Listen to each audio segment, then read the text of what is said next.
Hey, this is Doc JT Anderson. I wanted to go through a little Q&A just because there's so many questions on chiropractic and what we do as a profession, what we treat and how we do it. So I thought I would grab a few of my favorite questions and just read them to you. Dr. Anderson, what is the sound that you hear when I am being adjusted? So simply that's from Kate. Kate, basically what that sound is the release of air, pressure. In between the joints, you have a capsule. And when that capsule expands, there's increased pressure which can cause pain and inflammation. So when we do a manual adjustment, we gently release that pressure, and that's the sound that you hear.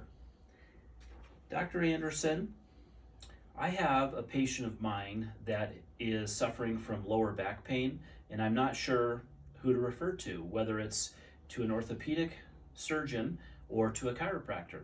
And this is from a medical doctor. So how I would address that is chiropractors focus on looking at flexibility and motion. We look at the nervous system and of course muscles. An orthopedist is somebody that is going to address situations that are a little bit more on the significant pain side of things. When there's a blown out disc where somebody may not even be able to raise their foot, or if they have a problem using the restroom, those are serious issues that an orthopedic will address. Chiropractors, in my opinion, are kind of the first line of defense. We always want to look at the spine and evaluate what the root cause of the problem is. So if you had to pick a doctor to go to for back pain or neck pain, I would always recommend a qualified chiropractor. And the third one, Dr. Anderson, what causes headaches? Well, that's pretty simple in my opinion. Headaches are caused by three different things. Usually it's going to be a structural problem in the upper neck, what we call cervical 1 and 2. There's an alignment issue. The second part of it is hormonal.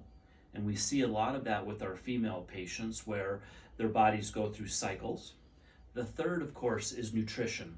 And one of the things that people often don't realize is they may be gluten intolerant, they may have food sensitivities, and they may just be eating the wrong type of foods. So we can address that as well. So kind of in a nutshell with headaches, we want to make sure that we align the spine. We take pictures of the spine to see if it's safe and if that's what the problem is. Then we want to support it with the right exercises. So those are the three Q&As that I wanted to address today. Make it a great day.